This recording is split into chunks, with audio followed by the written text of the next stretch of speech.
going on, everybody?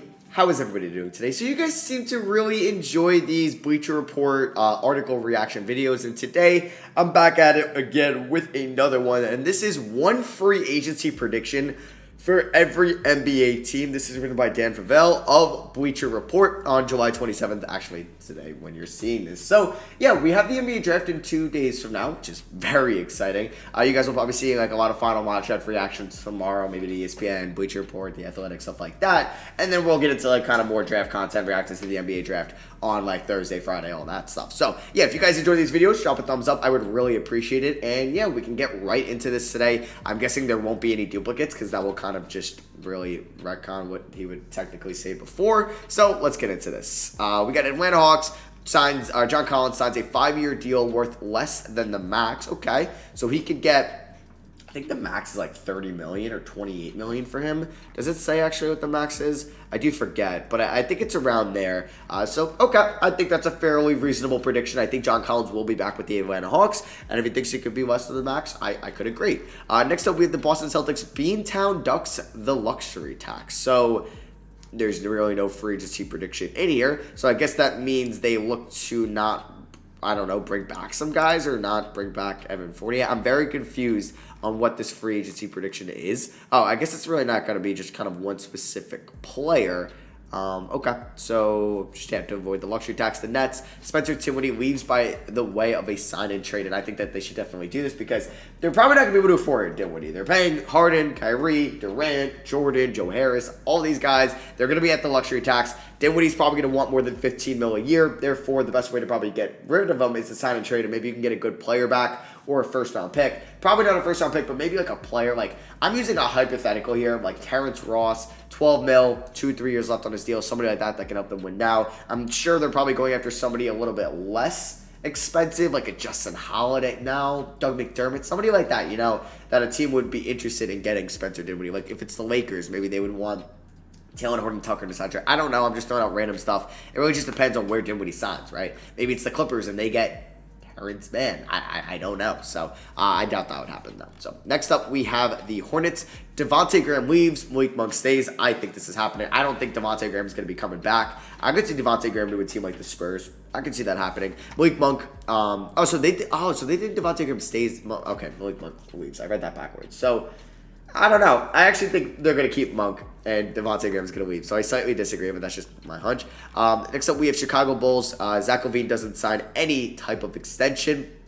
Yeah, I think he's going to want to see how next year plays out. If he's seeing that, yeah, this Bulls team, we really can't be much better, and we're never going to make it to the playoffs with me here. I'm going to go out and try to sign with a different team that could make the playoffs going forward. I could agree that. Colin Sexton doesn't sign an extension. I think it's really Cavs don't offer Colin Sexton an extension, or they do, and it's just really well below what Colin Sexton wants, so I could agree with that.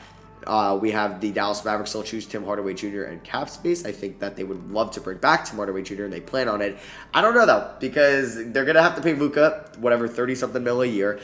Josh Richardson's going to probably opt in, and then they're going to look to trade him. We'll see where that happens. So maybe it's really DeMar DeRozan, Kyle Lowry, or bust for this team this offseason.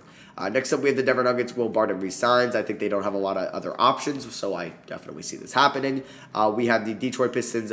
Mason Plumlee gets traded. Now, I think they would want to trade Mason Plumlee, get maybe another veteran center that's cheaper and would be a backup, let Isaiah Stewart start. But I don't know what teams would be out in the market for Mason Plumlee with 2 years left on his deal. Not sure. Next up, we have the Golden State Warriors. A blockbuster trade will be made. I don't think it happens. I think they're going to make their selections at 7 and 14. I don't think they end up with a Bradley Beal. I don't think they end up with like a Miles Turner or a Ben Simmons. I think or a Pascal Siakam. It's really going to be, I think we could see like Davion Mitchell and Trey Murphy on this team next year. And that's who we see the Warriors have going into the 2022 season. So I don't think a trade ends up getting made, unfortunately. Because I know we would all like to see one. I just don't think it happens. Houston Rockets, Eric Gordon gets traded. I agree. This will definitely happen. We have the Indiana Pacers. Salary will be offloaded to keep T.J. McConnell, Doug McDermott. Yeah, does that mean like they might move, let's see, Miles Turner? I think Miles Turner is inevitable. I would love for my Knicks to go after Miles Turner and like just literally give up Mitchell Robinson. I would do that. The Pacers can avoid thinking about Turner deals. Yeah, Jeremy Lamb could definitely get traded. If they maybe look to move Justin Holiday, or is Holiday free agent? I forgot. Or maybe they look to move Aaron Holiday. We'll see. The Clippers, both Nicholas Batum and Reggie Jackson return. Batum will be very cheap. They're going to have to pay probably a pretty penny for Reggie Jackson at this point. So they might do like just a 2-year deal. 2-year deal worth like 22 mil or something like that. I think he's probably going to make around campaign money, so they'll probably make like around 11 mil a year, something like that, 12 mil a year. The Lakers, they will try their best, or they will trade for a real third best player. Russ is the easiest because I think his value is the lowest, and they could probably give up THT, Kuzma, and KCP and not have to give up anything. Well, that is pretty much all they can give up for Russ. And I think that could happen. And I think that the Wizards should do that. Get off the Russ contract. You'll be a little bit worse next year. You're able to get 2 young players in Kuzma and Taylor and Tucker. I think they should definitely do that. Yeah, I'm sure they would want Chris Paul, but Chris Paul can't take a pay cut apparently because he's the president of the NBPA. DeMar DeRozan and Kyle Lowry would have to take pay cuts. I don't think that, or if sign a trade for DeRozan, I don't think Pop would ever sign off to that. So, yeah, it'll be an interesting offseason for the Lakers. The Grizzlies' role players will be consolidated into an upgrade. Yeah, we'll see. I don't think they bring back Winslow, but Melton and Jones will probably be back with Allen, Bain, etc. They have a deep rotation now with, well, no more Valanciunas, but with, what's his name, Steven Adams and Eric Bledsoe. So, next up we have the Heat. No star signs with them. Yeah, I mean, like, stars, like, it's really Chris Paul, Lowry, and DeRozan that are considered stars in free agency, even though the only star really out of that is Chris Paul. I would say then, like, you got, like, all-stars, maybe, or I guess, I don't know. It's really what you want. I would say Lowry and DeRozan aren't top 25 guys like Chris Paul is.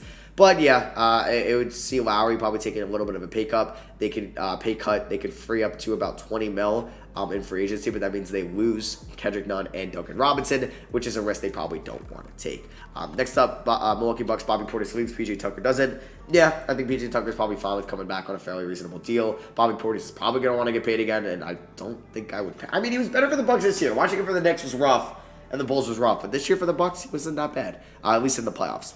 Next up, we have Minnesota Timberwolves. Chris Rosas makes a bold move for a 4. I want to see it. I want to see it, but who do they go out and get? Does he have any guys named in mind? Collins, I would not want to see Gallo or Markkanen because that doesn't help out your defensive problems next to Cap. Ben Simmons is really the guy I would want to see. Ben Simmons or Pascal Siakam, but they would have to give up a lot. We'll see what happens. Bojan, I mean, it's not really good defensively. I mean, Ingles would help you out at least defensively, or Thad Young.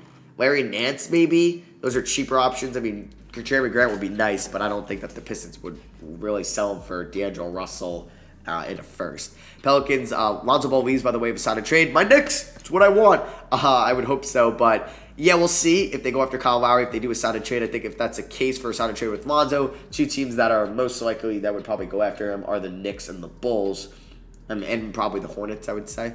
Hornets for obvious reasons. Or Dallas as well, yeah. Miami would probably want to get in there. I mean, if they'd give up Hero, they'd probably get Lonzo, and they should do that. Next up, the Knicks. No big money deals longer than 2 years will be signed.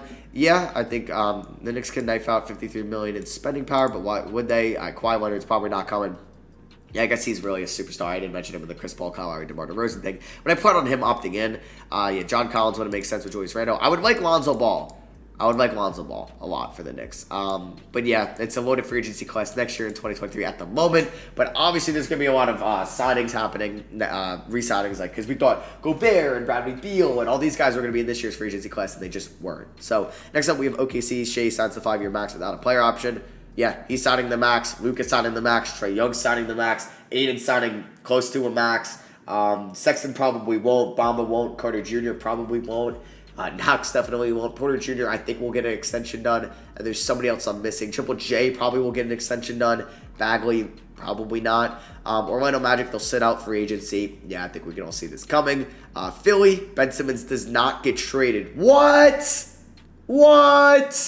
I don't know. I think it's inevitable that he gets traded. I think it's a very bold prediction. I think he will get traded. Chris Paul stays. I agree. Portland, Norman Powell gets more than $15 million a year. I agree. Just look at what Joe Harris got last year. Sacramento Kings, Rashawn Holmes leaves. I think it's inevitable, or not inevitable, but I think it's more likely that would happen. San Antonio Spurs, some cap space will be used to take on unwarranted money, and they should do that. They should maybe look at the Cam Reddish scenario, or kind of scenario going on there in Atlanta. Be like, all right, we'll give up a future first protected for Cam Reddish. I think the Thunder should definitely do that. I think the Pelicans should do that. So, yeah, I even think my Knicks should do that. Raptors, Kyle Lowry resigns or they tear it down. I don't think he resigns. I don't think so. I think he's looking to get paid. I don't think the Raptors are willing to do that. The Jazz, Bojan Bogdanovic or Derek Favors gets traded. I agree, but I think it's more likely favors because of the contract.